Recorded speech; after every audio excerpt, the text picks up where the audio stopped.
Hi, I'm Mike from 1A Auto. We've been selling auto parts for over 30 years. We're dedicated to delivering quality auto parts, expert customer service, fast and free shipping, all backed by our 100% satisfaction guarantee. So visit us at 1AAuto.com, your trusted source for quality auto parts. In this video, we're going to be working with our 2006 Chrysler 300 3.5 liter V6. We're going to show you how to remove and replace one or all of the injectors in your vehicle's fuel rail. If you like this video, please click subscribe. We have a ton more information on this car as well as many other makes and models. And if you ever need parts for your vehicle, you can follow the link down in the description over to 1AAuto.com. Here are the items you'll need for this repair.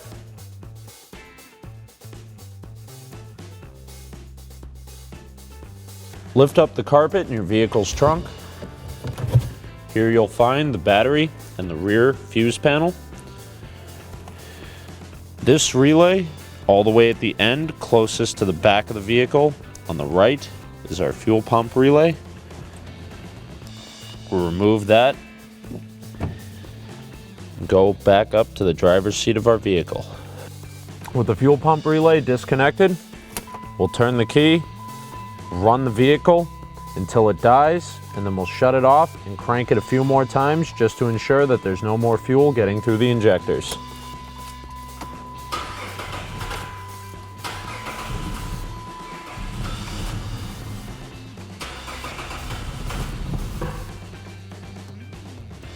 Now that we know there's no fuel pressure left in the system, we can safely work on it. To remove your intake manifold, we'll loosen the clamp at the throttle body with a flat blade screwdriver. You may want to disconnect this sensor. Looks like ours has been glued on because the clip is broken. So you can also simply pop it out of the boot. Disconnect these two hoses from the back of the intake located just behind the throttle body. These just pop off by hand. There's one more at the back of the manifold. Pull back on the red safety tab, push down and disconnect the sensor from the top of the intake, as well as the two electrical connectors at the front. Disconnect the connector from the throttle body. Again, we have one of those little red safety tabs we have to push down. And then we'll push down the tab and remove the connector. We'll remove the two 10mm nuts from the throttle body, the 7 10mm bolts from the center of the intake manifold here, as well as the two 10mm nuts over on the passenger side of the intake manifold. We'll do this using a 10mm socket and ratchet where we can, and a 10mm wrench where it's a little too tight.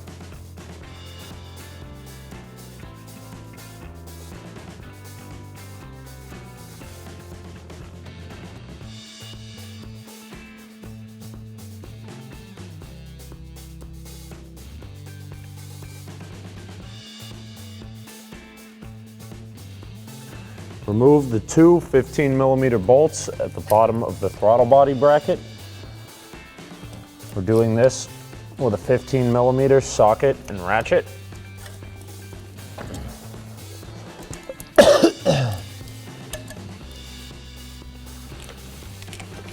And remove the bracket from the throttle body. There's a 15mm bolt at the bottom of the bracket on the passenger side of the intake manifold, both front and rear. We'll loosen those up with a 15mm wrench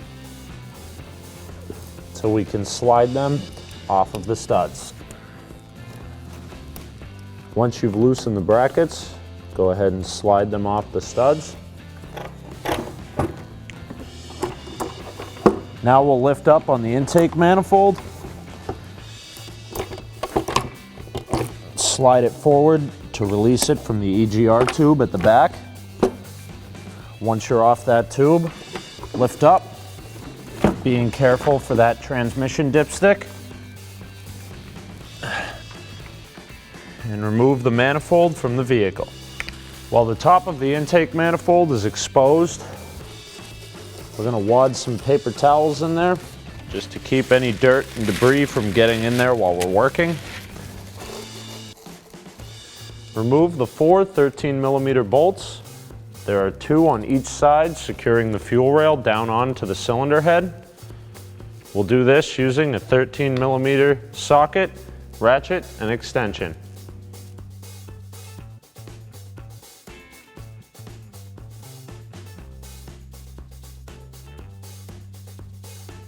To remove 1 or more fuel injectors, all you have to do is carefully lift up, wiggle the fuel rail out of its holders. The O-rings on the injectors help hold them in there, so you will have to fight those a little bit. Slide up on the red safety tab on each injector you need to replace. Using a small flat blade screwdriver, we'll pop up the red safety tab on the injector. We'll have to do this for each one you want to change. Once that's popped up, push down on the tab. Once the connector is out, you want to carefully pry off this little steel clip here. And to pop that off. These do have a little bit of spring tension to them, so keep a hand on there so they don't go flying. Once that's out, just pop the injector out of the fuel rail, and even though we have relieved the fuel system pressure, you can still expect this to leak a little bit.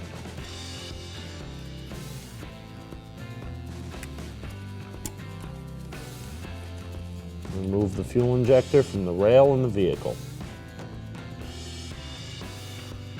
So make sure you lubricate the edges of the O-rings with some fuel if you can. This stuff's not really dirty. Just go ahead and lubricate those O-rings to make sure they go in nice and smooth.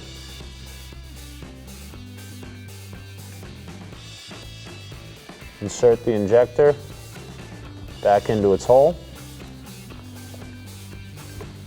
Snap the top back in. You can spin that any way you need to in there. To reinstall the electrical connector.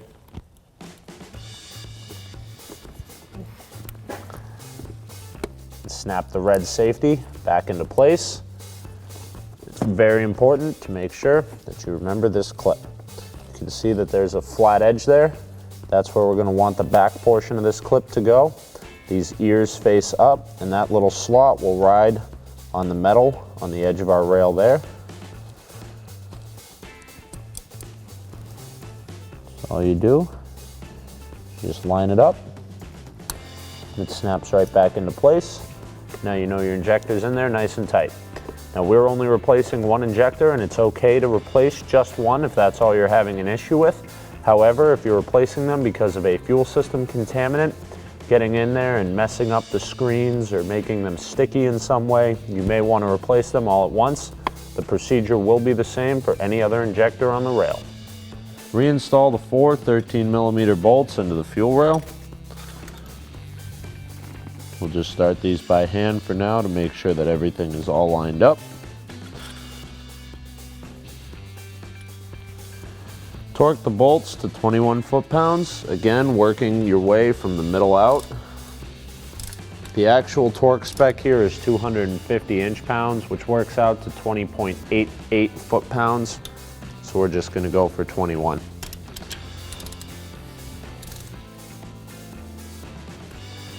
Reinstall all of your fuel injector connectors. Don't forget to lock down the red safety tabs as well. Make sure they're all on there good. Remove the paper towels from the intake. Clean down this mating surface with some solvent and paper towels or a clean rag. Once again, I'm using a brake cleaner here, but there's a variety of solvents you can use to get all of that old debris and oil off.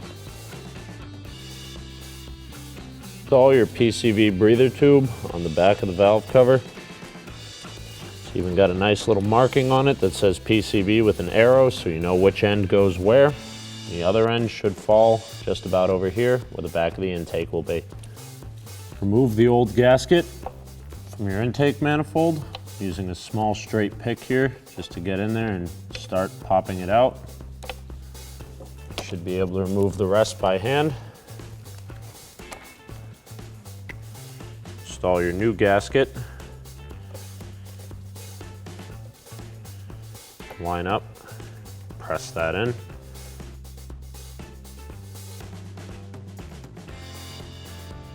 Our old EGR seal is damaged, so we'll remove that. Install our new one.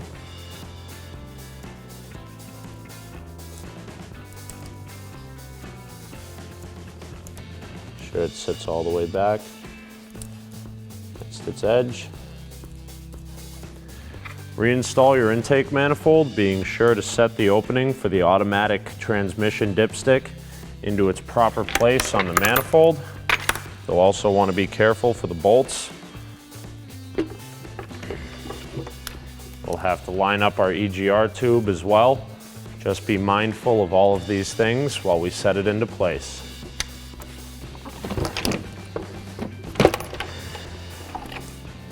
Once the EGR tube is set and the intake is laid down onto the lower manifold, click your automatic transmission dipstick back into place and start all of the 10mm bolts by hand, just a couple of threads to make sure they're all lined up before we tighten them down. Tighten up the 7 10mm bolts at the center of the intake. We're not going to tighten these down all the way yet, you just want them a little bit and then we'll have to torque them.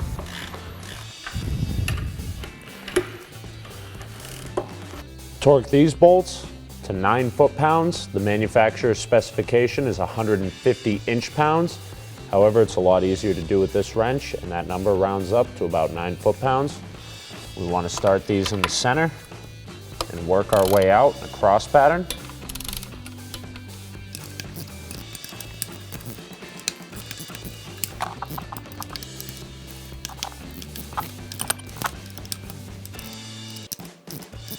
Reconnect the map sensor, push the safety into place, and reconnect the 2 intake tuner valve control.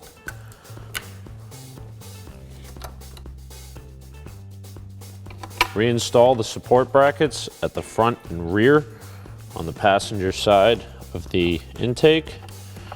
We'll start those 10mm on, just a couple of threads to keep it in place. Using a 15mm socket and ratchet, we'll tighten up those 2 bolts all the way at the bottom of those support brackets. Once the bottom of the support brackets are tightened down, you can use a 10mm socket and ratchet to finish tightening up the top 2 bolts. Reconnect the PCV hose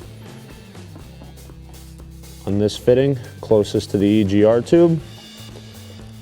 Then we have our small hose here, large hose next to that. Reconnect the electrical connector onto the throttle body, lock the safety tab back into place. You can now set the support bracket back over the throttle body bolts.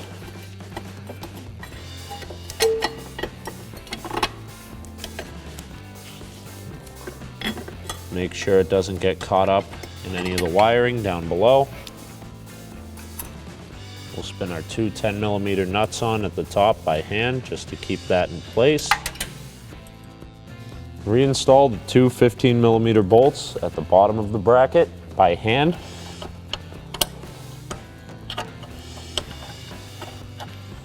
Tighten up the 2 15mm bolts at the bottom of the bracket with your socket and ratchet. Tighten up the 2 10mm nuts at the top.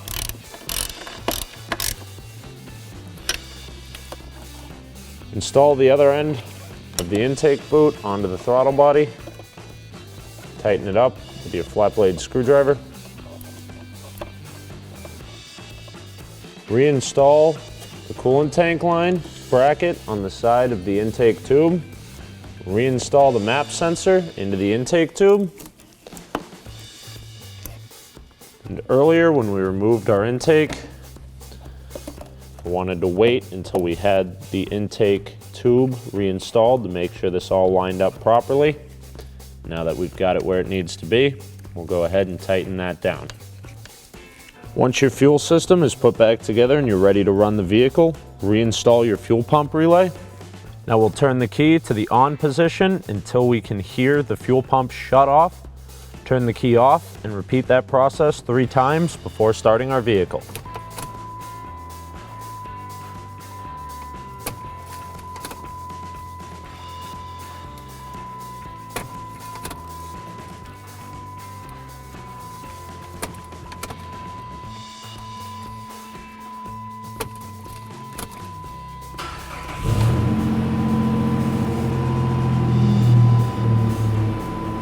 Now our vehicle's good to go.